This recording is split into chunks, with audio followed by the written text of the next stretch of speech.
Three, two, one. How y'all doing? I'm D.Rey back here on 10-Minute Talks with D.Rey, the talk show tailored towards those of us with short attention spans. I actually got that on the first try. I'm so happy. I'm here with my man, Todd White of Dry Farms Wine. How you doing, Todd? Awesome, man.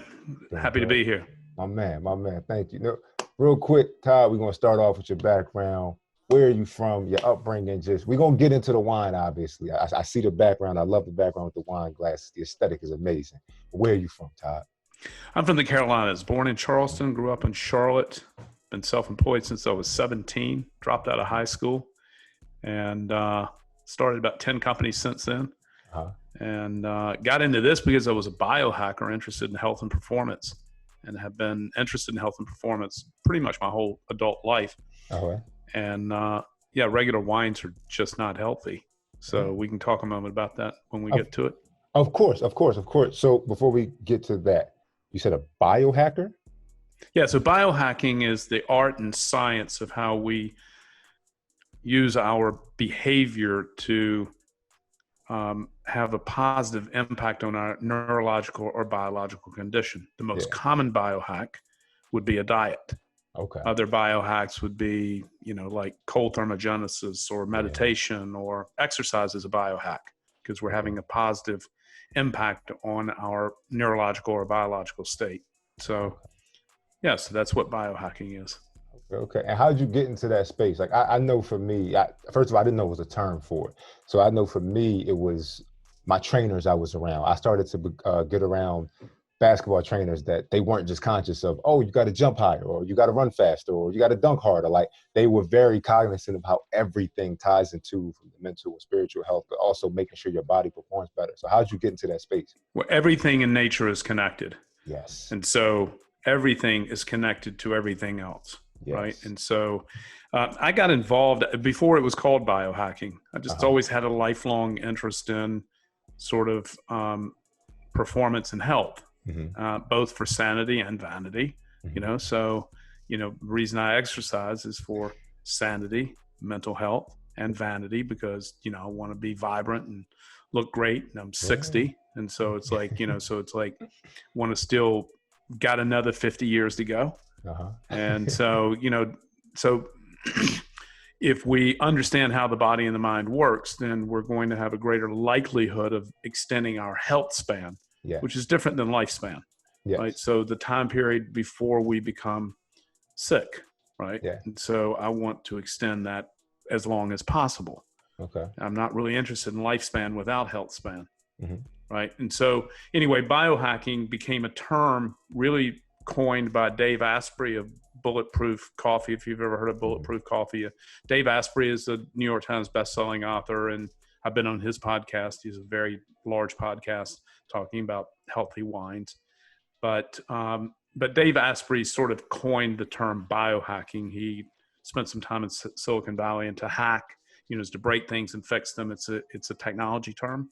And so he put biohacking together, and that sort of the biohacking movement today probably has 3 to 5 million kind of followers in it, probably 3 million people who were interested in using shortcuts or science or art. Not all biohacks have, meaningful science behind them. Many do, some don't. Dieting as an example is something we don't really have great science on because we can't do control group studies with individuals unless we were to use prisoners or contain people. We don't know what how compliant they are to a diet. So it's very difficult to get even good quality nutritional information. I'm ketogenic, which is a specific diet, and have been for about 5 years, long before it was popular, because it enhanced my performance. And so, and it makes for keeping weight off very easy. It's super simple. Another biohack, I only eat once per day. So I only eat at night between 5 and 6 o'clock at night. I eat one meal, and I don't eat again until, I haven't eaten since last night, and I won't eat until 6 o'clock tonight. So, because I believe that intermittent fasting extends health span, and there's science behind that. It does.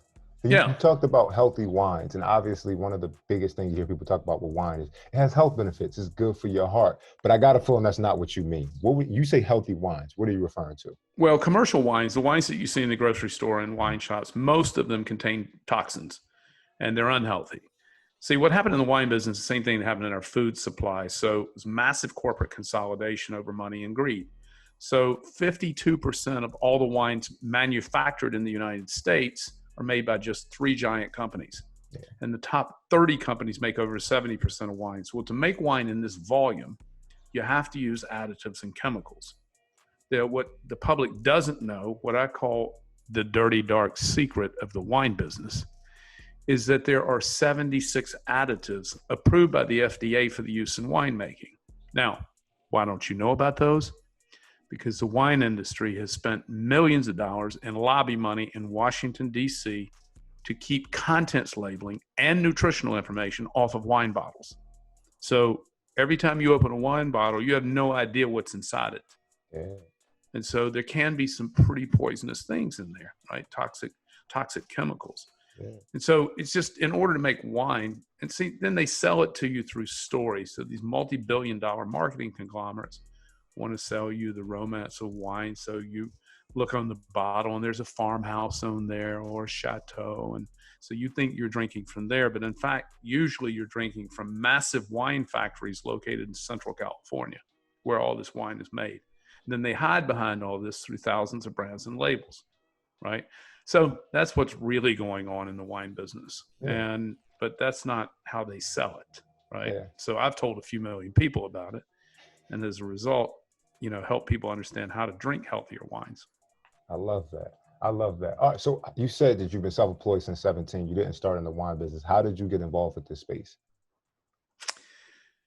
I didn't create I fell into this business quite by accident. Mm-hmm. I wasn't trying to create a business. I was trying to figure out how to drink healthier wine for myself. Yeah. And so through that process of learning all that I learned and then learning about the natural wine revolution, which at the time was just getting underway in central France. I don't sell domestic wine. All of our wines come from Europe, 4 growers in South Africa and a handful in South America. There are no wines made in the United States that meet our purity and health standards. So so I just fell into this as a business quite by accident, just by discovering and trying to figure out how to drink better wine for myself. At that point, I then started sharing those wines with friends of mine who were also athletes and biohackers and interested in performance. And they're like, "Oh, wow, I feel a lot better drinking this. It tastes better. It's friendlier with food." And then it just sort of accidentally became a business. Now today, I'm the largest natural wine importer and reseller in the world. My man. Yeah, nice stuff. High school dropout, You figured it out, man. You figured it out. Like I love it. Like I said, when I first heard about it, I was like, they're moving with purpose. Like you could tell, like, based on your website, just the way that things are presented, I was like, they're moving with purpose. And you said it's not a sales pitch. It's not BS. It's not just, propaganda that it's not, you're not trying to get moths to a light. You're trying to actually show people a better way of not only drinking, but consuming wine in a way that helps their health. What's your favorite wine? And you guys, Well, I tend to favor lighter, fresher reds. Okay. And so my favorite grape is Pinot Meunier. But it's quite difficult to get. There's very little of it left in the world. It's grown in central France where it's very cold. I also like Pinot Noirs, Trousseau, Schiappa from Italy, these are all very, ancestral grapes, but they're very light skinned. They're very thin. Yeah. They make for a very light, low alcohol wine. Most of the wines I drink are between 9 and 11%. Uh-huh. Average American wine today is almost 15% alcohol. Yeah. So we believe that people should drink less. So, which is why we only drink and sell lower alcohol wines. We don't sell anything over 12.5%. Okay. And alcohol is a dangerous neurotoxin. Yeah. That surprises people to hear that from the wine guy, but alcohol is very dangerous, ruins millions of people's lives. Yeah. And so you have to be very careful with alcohol. Therefore, if you want to drink, you should be drinking lower alcohol wines. Yeah. Absolutely. We got to wrap up, but in this last minute, I told you before, we got to get into this or that. So just going to have to choose, one or the other. So we'll start off with probably the most basic one. I know you've seen this coming, red or white wine. Red. South Africa or Central France, like you said? South Africa. My man, my man. Napa Valley or I don't even know the other one, man. I don't even The Mediterranean. The Mediterranean, yes. Yes, the Mediterranean. The Mediterranean for you? Yeah, for sure. Okay, the taller glasses with the handle or the glasses without them?